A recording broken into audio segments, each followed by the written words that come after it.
welcome to the Old Time Radio Westerns. I'm your host, Andrew Rhynes, and let's get into this episode. This episode is going to be The Lone Ranger. Original air date is June 9th, 1944, and the title is Three Callers.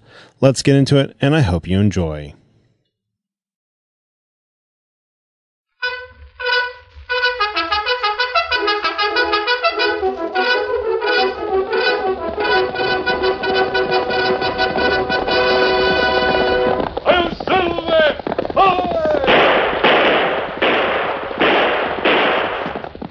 Fiery horse with the speed of light, a cloud of dust, and a hearty hi-yo silver, the Lone Ranger.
With his faithful Indian companion Tonto, the masked rider of the plains led the fight for law and order in the early western United States.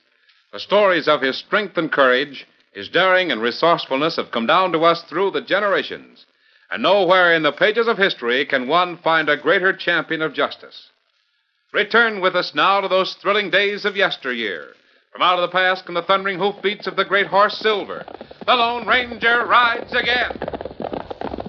Come on, Silver! Hurry, big fellow! I'm Silver! Away!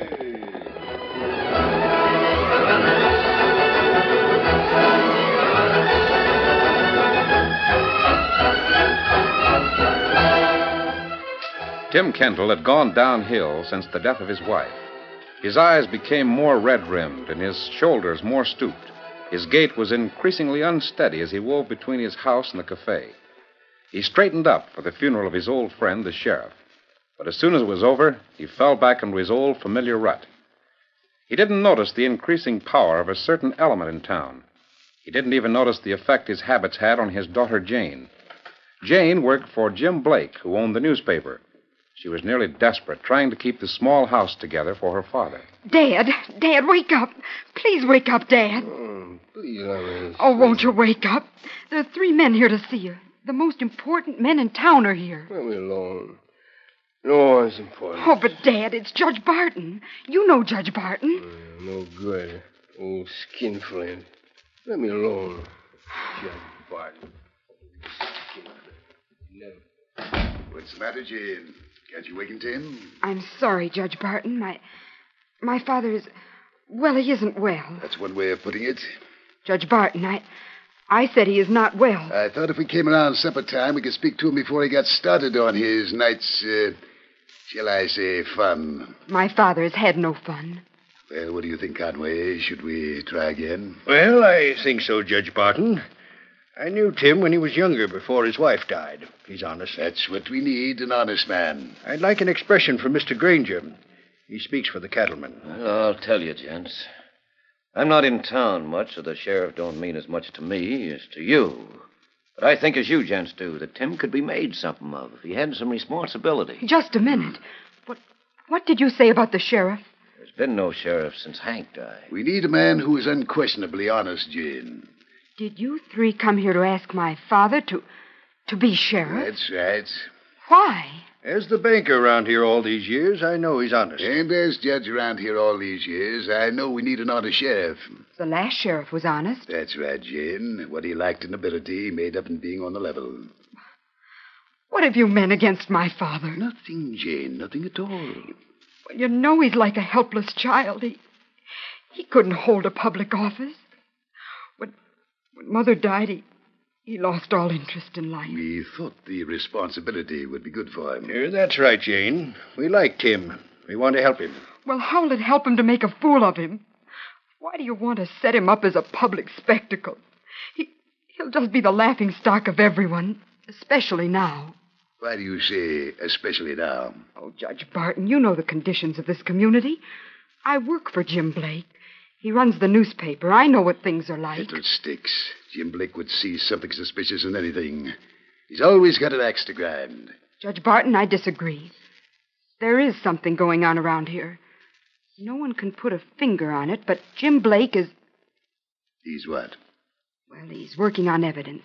He's getting statements from different people so he can expose the things that are going on. When he has everything he needs, there'll be fireworks. Is that so? Yes. And some people will get hurt. When that happens, you'll need a strong fighting man for sheriff. We'll need a man who can't be bribed, Jane. That's what we'll need. Do you three have the authority to appoint a new sheriff? Yes, we appoint a man to fill out the unexpired term of the late sheriff. Well, I'm sorry. My father is not well. He couldn't fill the office. Are you speaking for him? Yes, I'm speaking for him. I'll speak for myself. Tim. Why, he's all dressed up. The hair combed. Dad! I heard all that was said. Jane, where's my gun belt? But, Dad, Oh, there it is on the peg. Ain't wore it in years. Now, what was you gents saying about wanting me for the sheriff to take my friend Hank's place? Tim, we came here I to... accept the appointment. Well, that's fine, Tim. We'll consider it. Consider it my eye. Jane, where's your mother's Bible? Right here, on the table. Good. I used to read a lot from out of this book. It's fine reading. You ever look in it, Judge Barton, or do you just use it for swearing on? Well, Here I am. Hands on the good book. You'd better stand up to administer the oath, Judge Barton. He came to see if you'd consider the I appointment. considered and I accept. Now, swear me in. Raise your right hand and repeat after me. I, Timothy Kendall, I, Timothy Kendall, do solemnly swear that I will... Jane felt her heart thrill with pride as her father stood erect, his right hand raised, and took the oath of office. The slanting light of the late sun fell on his snow-white hair and seemed to bring a new light into the wrinkled face. The lines of dissipation seemed to fall away to be replaced by determination. To the best of my abilities and understanding, so help me God. Well, where's my badge? You'll get one. Let me be the first. Congratulations, Dad. I'm so proud of you. Yes. Congratulations. Shake, Tim. Yeah, glad you're the law. Gents, there's one thing that's got to be understood. You picked me for this job. I don't know why. Maybe you wanted a no-good, besotted critter that couldn't see no wrong. Maybe you got one. But I'll do my best. We know you will. Good day, Tim. Goodbye. Goodbye, Tim. I'll be at the office in the morning. Yes. I never thought he'd get the bloodshot out of his eyes. Barton, maybe we picked the wrong man. Wave a bottle under his nose and he'll be blind to what goes on. Yeah, I'm not so sure. You heard what that girl said, didn't you? About Jim Blake? Yeah. Well, Granger, have you any ideas? Yes, I have. For a long time, I've been thinking of building a new house out on my ranch. One that's there is too small for a man with my money. Now, I was to have a visitor.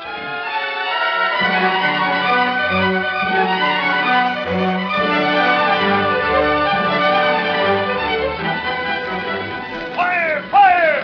My house is burning down! Hurry up with that water! Come on, Crockett! Good! Stand by the water supply! Fill the pail! This ain't no use! It's burning all over! Now you can't save a house! Let down the bunkhouse! Move the horses back! The night was made brilliant by the flames that leaped from Granger's house. The fire seemed to be everywhere at once. Huge tongues spouted through the roof and licked at the sky, and more flames were visible through every window. The fire was beyond control before the first of the ranch hands arrived. Then there was a mad scramble for pails, cans, buckets, anything that would hold water. The owner of the ranch appeared hysterical and shouting to those in the long line that formed a bucket brigade to try and save the other buildings. Jim Blake's still in there. Save him. Get him out of there. He was spending the night here. Blake? Jim Blake? Yes, he's still there. Ho, Silver, ho, Silver, ho. Here's more men. You three, get in the line. We're wetting the roof of the bunkhouse. Did you say someone was still in there? Yes, he's still... Hey, you're mad. Steady, big fella. What room? The east wing on the second floor. Dan, stay with the horses. Yes, you sir. come with me, Tonto. Me come. The east wing on the second floor. Steady, Silver. Steady, boy. It's all right. Say, who are those two? Friends of mine. Is that your house? Yes, and it's doomed.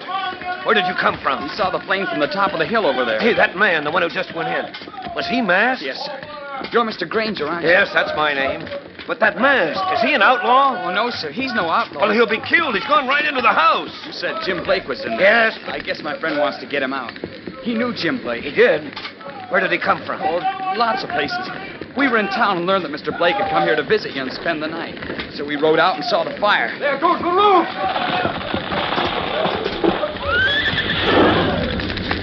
Steady, Silver. Steady, Victor. The roof. The roof's caved in. And those poor men.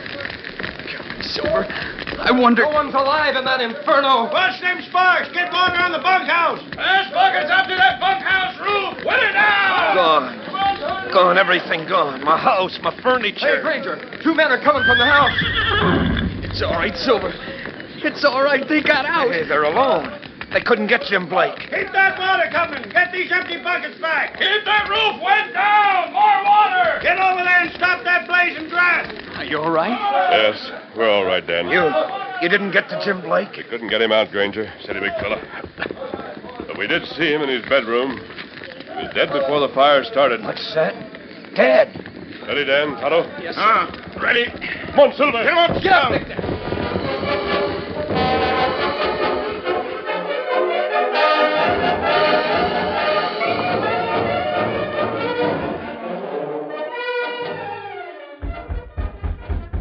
Come in. Howdy, Judge Barton. Can you see me now? Oh, yes. Come right in, Tim. How's the sheriff today? First rate, Judge. First rate. I came to speak to you about the fire out at Granger's place. Yes, I thought so. You know, I told you the other day, right after the fire. Yesterday it was, about Jim Blake. Tim, where did you get your information? I ain't free to tell about that. Did the masked man give it to you? Well, yes, he did. I thought so. Granger said the man was nearly out of his mind when he came out of the building. But you'll have an inquest, won't you? No. As coroner, I decided none was called for. Well, didn't you even look at Jim Blake's remains? For what? Well, even if he was burned, you could tell if there was a knife used. Fiddlesticks. Now, see here, Judge Barton. As sheriff, I figure there's room for suspicion about that fire. Why? Jim Blake had a lot of information about things that were going on around here. All of a sudden, after 10 years of barely speaking to Blake, Granger invites him to his ranch for overnight. If that's all it takes to make you suspicious, Sheriff... There's more than that. How did the fire start? How did it get going so big with so many ranch hands around the place? Why was all the windows open to feed air? Did you see the windows open? Oh, of course not. I wasn't there. Oh, a masked man told you that, too, eh? Yes, he did. Well, the whole thing is closed, Tim. Dad, rat it all, Judge Barton. It strikes me as if you're trying to hush things up. An inquest wouldn't do no harm. Forget it. Matter is closed. Closed? But see here, Barton. Now, don't address me in that tone. I'll use the tone that fits the case. Get out of my office. Strikes me you're mighty anxious to hush this up. I see no grounds for suspicion. Well, I do. Dad, blast it all. I see plenty of them. You never cared a whooping high diddle for Jim Blake's reputation Get before. out of this office. What's the good of a sheriff if he has to wear handcuffs? You don't need no sheriff around here. All you need is an old stove-in besotted drunk that don't know what day of the week it is. That's all you need to wear the sheriff's badge.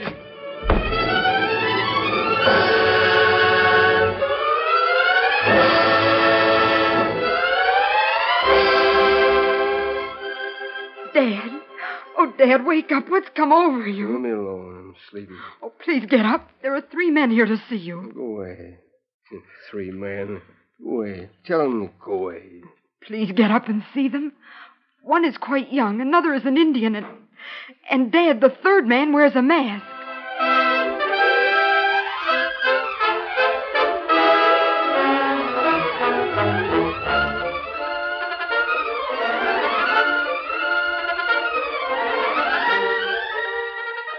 The curtain falls on the first act of our Lone Ranger story.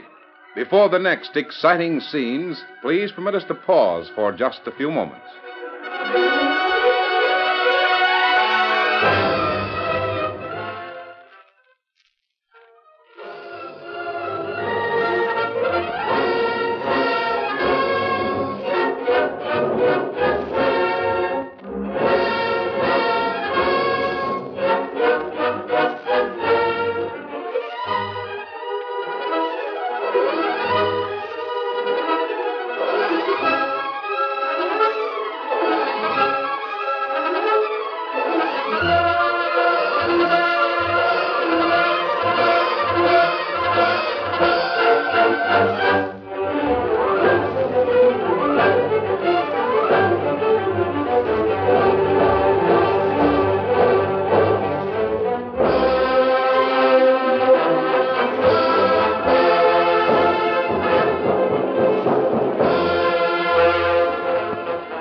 Now, to continue our story.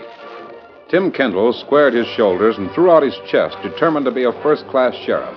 But he found himself helpless against the well-oiled machinery of a crime organization. He lapsed back to his old ways, and his daughter Jane found it impossible to rouse him when the Lone Ranger, Tonto, and Dan Reed went to see him. My father isn't... Well, he... Is that his sheriff's badge? Yes, I found it on the floor. He'd taken it off. You don't seem surprised at this mask, Miss Kendall. I'm not. You see, I worked for Jim Blake. The newspaper office? Yes. And you probably knew that Jim Blake sent word to a certain padre. Yes, but I'm afraid you're too late. Why did your father take off his badge? What can he do against an organization like we have in this town? He's helpless. Oh, he wanted to be a good sheriff. He was happy. He was going to make good, but then he saw what he was up against. Jim Blake sent word that he wanted to see me.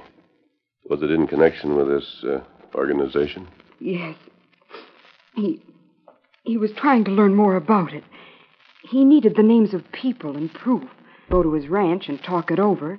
Why, then Jim Blake thought he was going to get the help he wanted. He didn't know the real reason for that invitation. Granger wanted to kill him? Of course. Granger is one of the crooks. I'm sure Judge Barton is another. Probably the banker is in on it, too. Just what are they doing? Oh, there are 100 deals. I couldn't begin to tell you all of them. I'll give an example.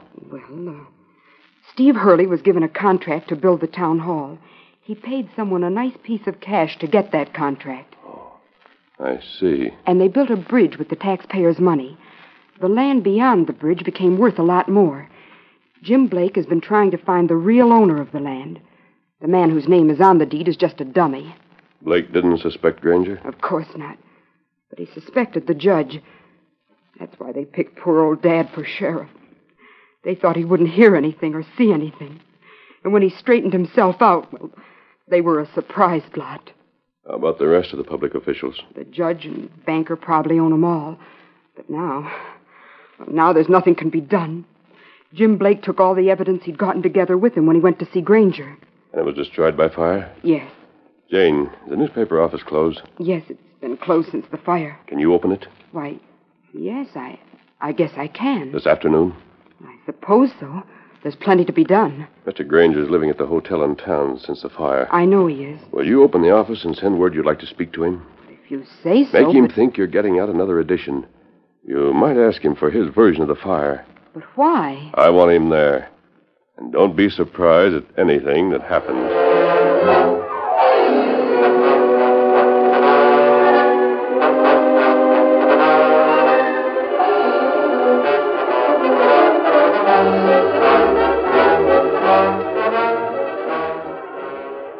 Granger received a note from Jane and studied it for quite a while. Then he decided to call and learn more about it. Jane was at a desk with a large account book open before her when he entered. Well, Jane. Nice to see that poor old Jim Blake has someone to look after his interests. Well, the work has to be cleaned up, Mr. Granger. Will you sit down? Don't mind. Well, it's good to sit down. Yes, I've been awful busy making plans for a new house. Yes, I suppose you have. Uh-huh. How's your father? Well, he isn't too well. Poor Tim.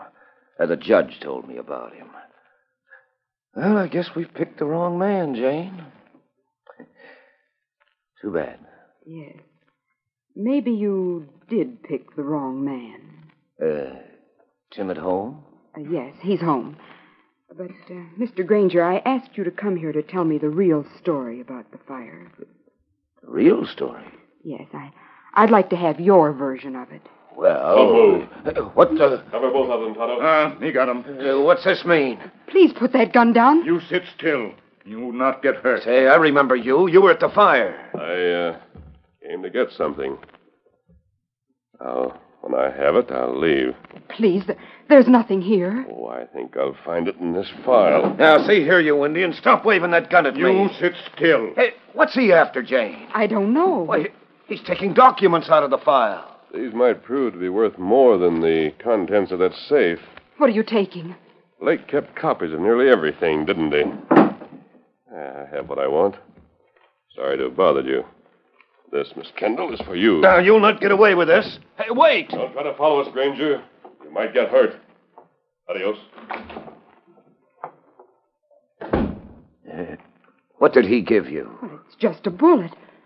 I wonder what he meant by it. A bullet? See? What? This is made of silver.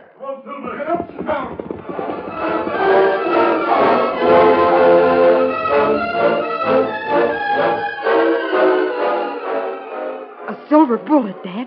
That's what he gave me. Here it is. And Jane, he's the one that came while I was, sleeping? Yes. He's the one who pinned your badge back in place. By Ginger. By Ginger, Jane. The fight is just beginning, Dad. Where's the boy that was here? Dan? Well, the masked man sent him on an errand. He's gone for reinforcements. Jane, the silver bullet means the Lone Ranger. That's right. And he wants me to be ready to help him. He'll send for you when you're needed. Well, by Ginger. He wants you to finish the work Jim Blake started. Wants me to. You say he'll send for me when I'm needed? Yes. All right, I'll be ready. Sheriff Tim Kendall will be ready. Where's my gun belt? On the peg. Give me that gun belt. I'll be ready for him. Here. Pack of buzzards in this town. Thought they'd make me sheriff and I wouldn't see or hear nothing that went on under my nose. You'll fool them, Dad. Judge Barton, ornery buzzard.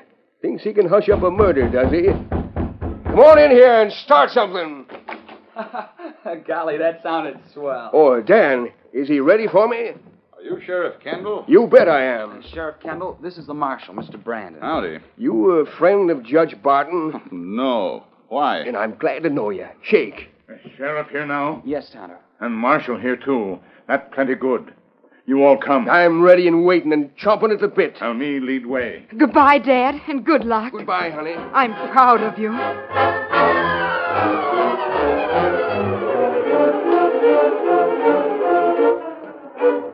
When Judge Barton went to a room in the hotel, there was no one to be seen. He wore a puzzled expression.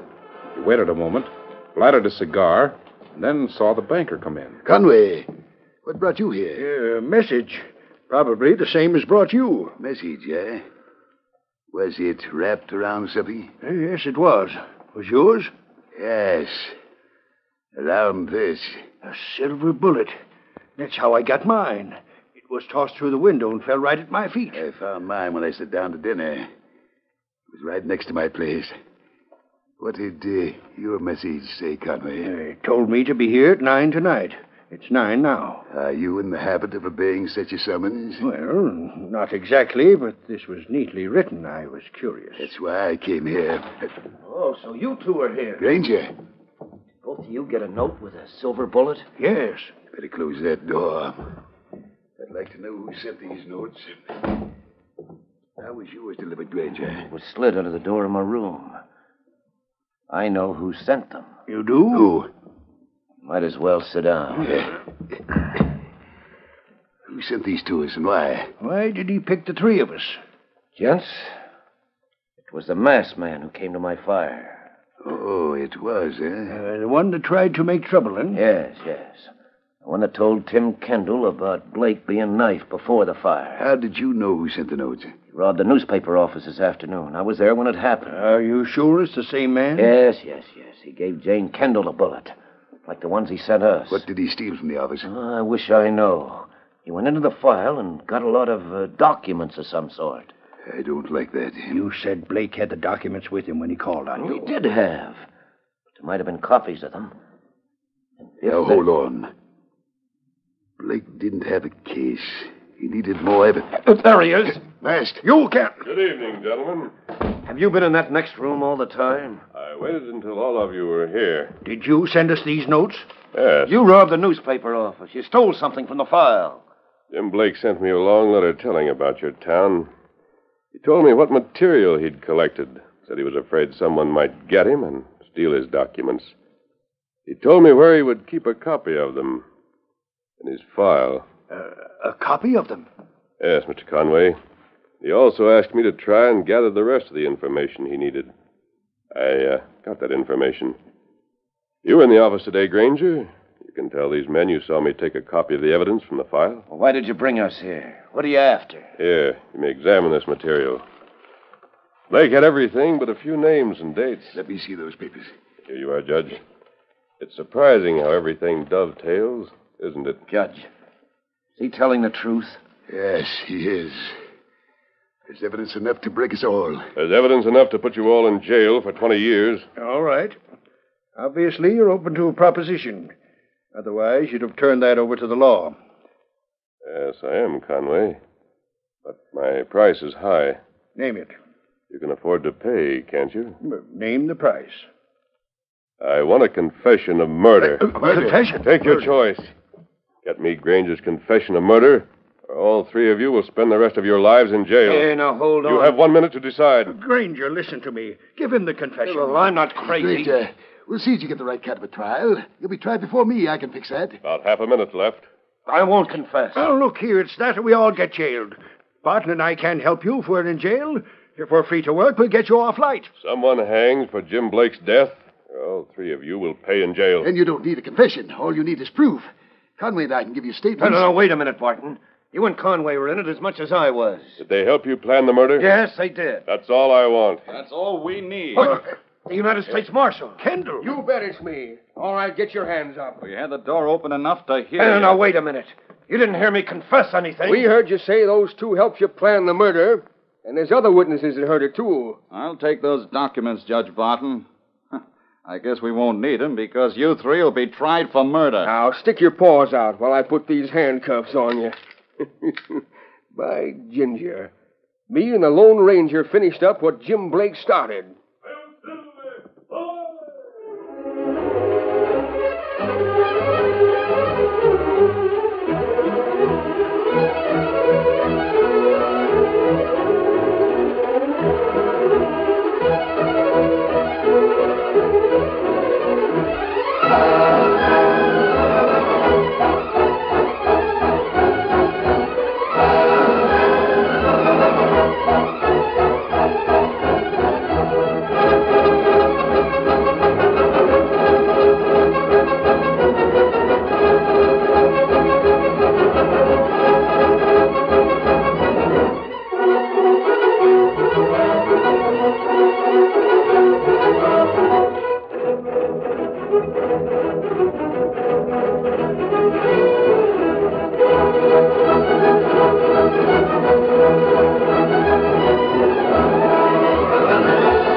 The story you have just heard is a copyrighted feature of the Lone Ranger Incorporated.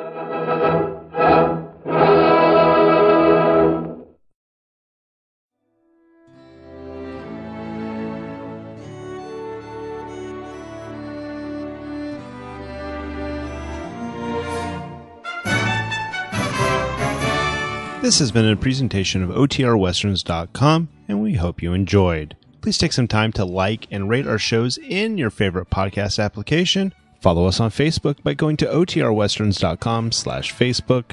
Join in the conversation by going to OTRWesterns.com/Discord. And don't forget to send us an email, podcast@OTRWesterns.com. This episode is copyright under the Attribution Non-Commercial Share Alike copyright. For more information, go to OTRWesterns.com/copyright. Have a great day, and again, thanks for listening.